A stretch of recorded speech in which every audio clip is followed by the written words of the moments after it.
Senhor presidente, senhoras e senhores parlamentares, eu quero fazer um comparativo hoje entre o que nós estamos assistindo e o que está acontecendo em Curitiba neste momento e aquilo que hoje acontece na Venezuela. Vejam, senhores, se nós não tivéssemos aqui atingido o objetivo da sociedade brasileira, que foi o afastamento da presidente Dilma Rousseff, em que condições a justiça ia se impor no país. Hoje, na Venezuela, quando qualquer gesto do parlamento contraria a vontade do presidente da República, ele simplesmente desconsidera o parlamento venezuelano, impõe sobre a tutela do Supremo Tribunal Federal e cada vez mais utiliza a população, aqueles que são adeptos da sua tirania, a poder inviabilizar qualquer gesto que venha afirmar a democracia naquele país. Senhor presidente, o que nós estamos vendo hoje em Curitiba é exatamente um cidadão que foi presidente da República por 2 mandatos. Ao ser intimado para depor, para explicar todos ali os crimes que ele está sendo denunciado, ele monta um aparato no país, trazendo até bolivianos para tentar fazer um cerco na cidade e tentar intimidar a justiça brasileira. Isso é algo de uma gravidade ímpar. Ou seja, o cidadão se acha no direito, dentro do Estado Democrático de Direito, de poder amanhã avançar com seus coletivos para poder achar que pode intimidar a justiça,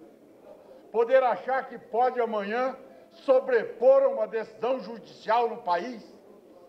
É triste nós convivermos com uma situação como essa, mas ainda bem que não deixamos o Brasil chegar na situação que chegou a Venezuela.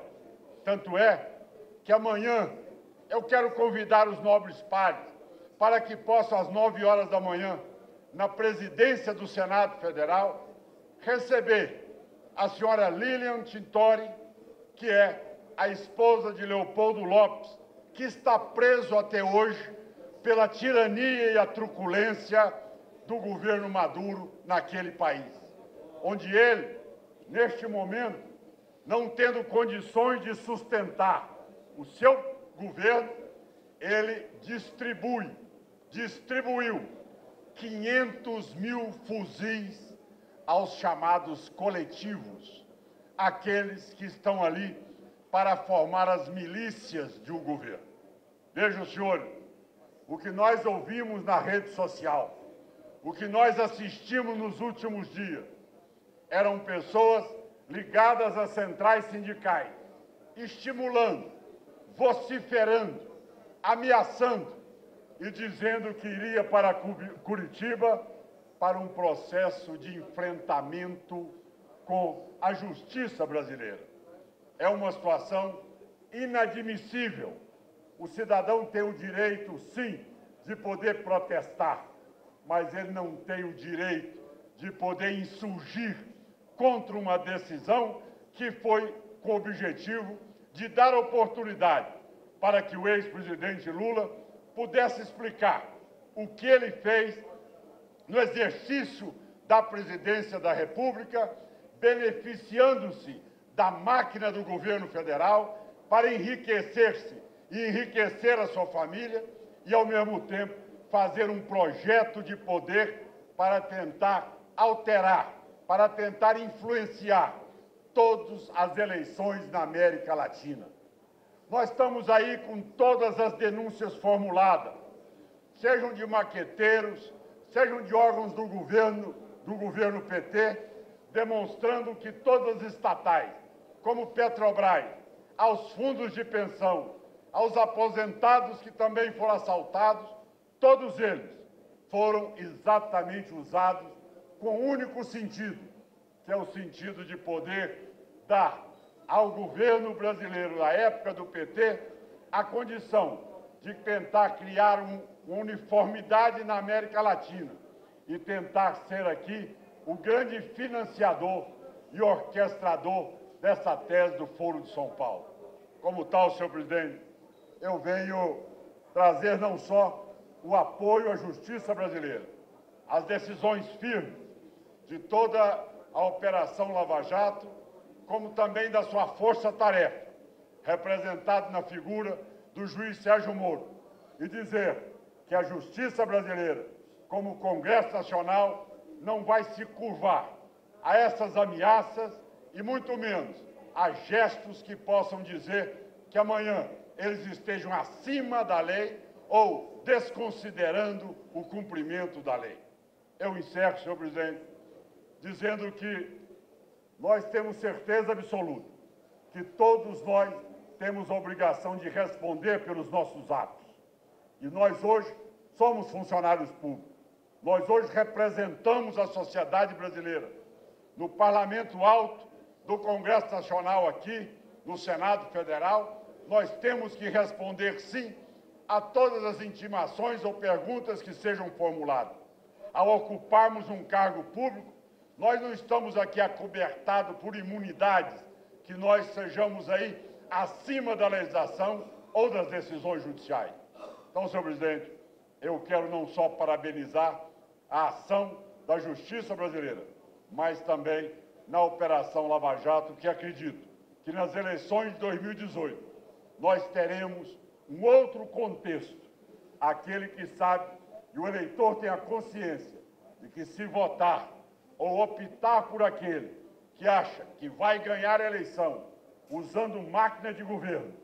utilizando da estrutura de desvio de dinheiro público em decorrência de ofertas que possam fazer a qualquer uma das operadoras, sabe muito bem que terá uma curta trajetória e não terá como amanhã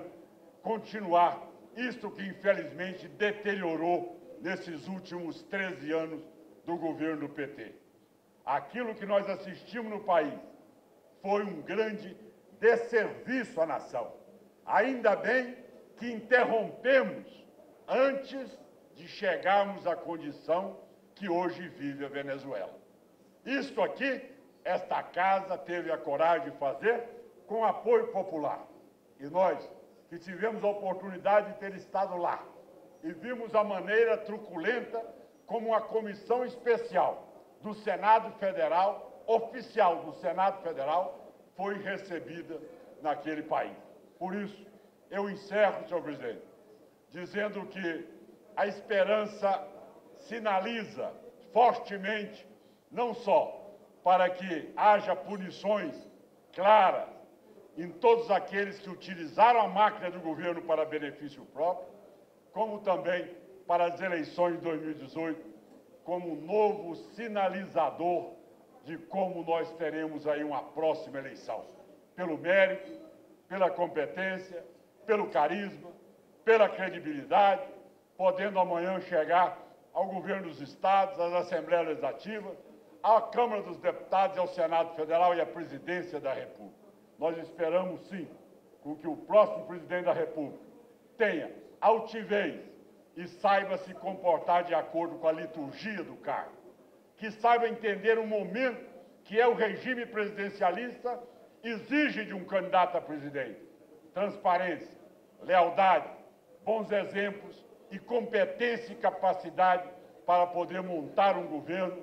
para poder discutir com a sociedade os grandes debates e tendo a coragem de assumir os desgastes nas horas necessárias, mas tendo as credenciais necessárias para apresentar aí sim todos os projetos que proponham a reformar o país,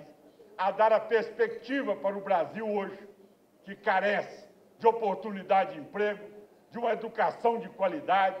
e de uma saúde que fala com credenciais que possa amanhã nos tirar desta vala comum aos países africanos, que infelizmente é triste e vergonhosa a maneira com que nós passamos até os dias de hoje. Como tal, eu encerro meu pronunciamento e agradeço o tempo que me foi dado, senhor presidente, para que pudesse aqui trazer a minha indignação, perplexidade,